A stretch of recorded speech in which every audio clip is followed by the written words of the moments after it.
Masahib Batra Daf, Kuf Lamed Het, continuing from Kuf Lamed Zayin Amud Bet, around 25 lines down. Marav Damar Shmuel. HaKotev Nechazav Achev, someone writes over a property someone else as a gift. Amar Hala Eyev Shanran. The other guy says, I don't want it. Kana, he acquires them anyhow. But I feel maybe he's saying, I don't want them, he's protesting. Rabbi Hamar says, no, look, Kana, he doesn't acquire. Marbi Avam Amal, Vaplik, it's not a machlokit per se, it's two different scenarios. Kan B'tzavach Me'ikra, and Rabbi Hanan says where he does not acquire, is where he protested immediately from the beginning. Kan B'shutek Me'ikra, one of the according to Shmuel, where he said that he acquired it and he can't take it back, is where he initially was silent and he protested only later on. Mar Nachman Bar Yitzchak, Zikalo de Acher. If he gave the gift through another party, B'shutak B'zov Tzavach, and he was silent, then he protested later. According to these two. The second version says that someone writes the property to someone else, but there were slaves there. I don't want to feed these slaves. Rabban Sheni Kohen. If the second master, Yani the receiver, is a Kohen, he accepted them, he therefore has to feed them to he can feed them to Ruma. Once he says, I don't want them anymore, his heirs have already acquired it, and therefore he doesn't own it. But I mean, when they asked the question, according to Tanakama, he even if the guy is protesting, he still gets it, even though he doesn't want it. Is referring to the case where he protested from the beginning. Everybody agrees he doesn't get it. If he was quiet, then he then protested afterward. He acquires it. Keep where he transferred through another party. He was silent and then protested. If he sound at first, he acquired it. And the fact that he protests is just he changed his mind afterward. But Rashbag says no. So for his final reaction is proving what his initial reaction was, which was so how come he didn't protest initially? The Savar he thought as long as I didn't get him yet, why should I protest? Then all of a sudden they arrive at his door. He's like, no, I didn't want it. Okay, Trumanam. Shechiv Mira, a dying person.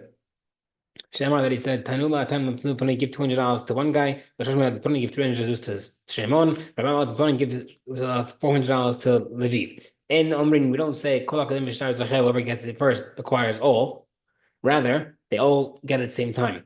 Therefore, if a document was proven that he owed money, go ahead and you collect the money from everybody because it was a gift given at the same time. He just couldn't say it at the same time because it's not physically possible. If he said give 200 to A, later on says 300 to B, and then later on says 400 to C, then it's whoever gets it first, and therefore if someone brings loan document, you get from the last guy, and if that guy doesn't have enough to pay the debt, you get that from the second guy, and if he doesn't have that, then you go to the first guy.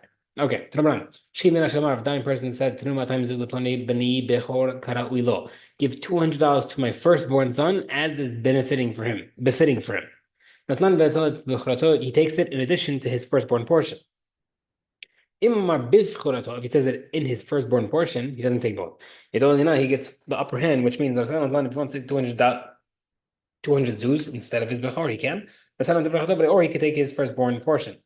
Our dying person says, give $200 to my wife as befitting for her. She takes it in addition to ketubah. He said for her ketubah, she doesn't take both. Rather, she gets the upper hand to choose. She takes the money or she takes her ketubah. Our dying person says, give $200 zuz to my creditor that's befitting for him. Notlan benotel chavo, he could take $200, 200 zuz in addition to his debt that he has to collect. Bimar bechavo, but it's for his debt, he takes only further debt. Mishum damar karula, similarly, because he says that it's befitting for him, notlan benotel et chavo, he takes both the money that he's owed and the extra money. But maybe he's saying what he's befitting for him for what I owe him. Why would he take extra? Like where it says Amar Nachman, Amar Huna who's according to Rabbi Akiva, he infers halachot based off of extra language. Yani, if you add superfluous extra language, we dig into that. The Tanya says, "For sell the house, doesn't sell the pit or the water pit in the house." Even if you wrote in the document, I'm telling you the depth and the height of the house, he still has to purchase a path to get to the pit. Say no, and you don't have to buy a bath because you automatically get it.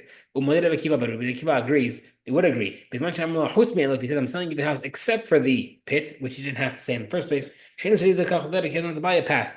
Alma was even here, Kevin Lotarich the Kamar, since he didn't have to say it and he still said it. Live to the Mitakati, Achanami Kevin Lotarich the Kamar, to the Mitakati, we see from here that if you're adding language to something that we would have understood without it, must be teaching you something therefore over there regarding the water pit. It must be is including a path for you to walk to it. And over here as well, regarding the debt, it must be including extra flus in addition to the debt.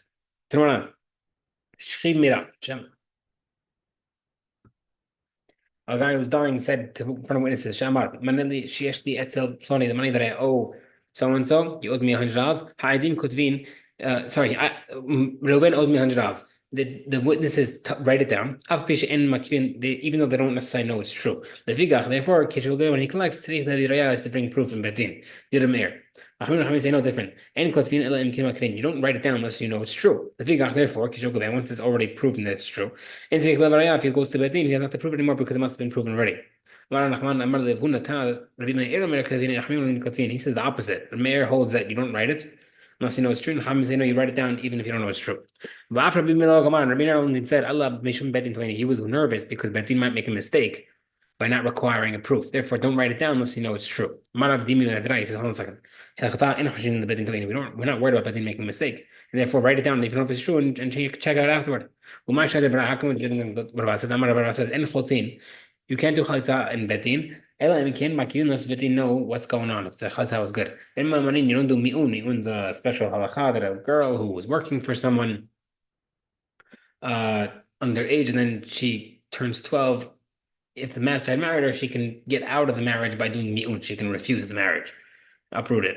So we said we don't do mi'un, and then can but they know what's going on. Therefore, if they witness it, because we didn't get the mi'un, they could write the documents. If they don't know what's going on because it must have been certified.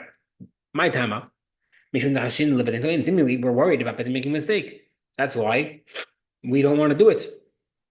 Unless Bedin was there. So therefore, against Bedin that we're not worried. Mar says no. La betin bata betina lo takei. If one betin doing something, follow another betin, you don't check into it. Dina batar edim daki. A betin will, however, examine a pair of witnesses. Therefore, when the guy who's dying, he should write it in front of the witnesses, and then they verify it after. We're not worried about betin not verifying it and making a mistake. Rather, they will verify it, and we have no reason to worry about it. Therefore, write it down.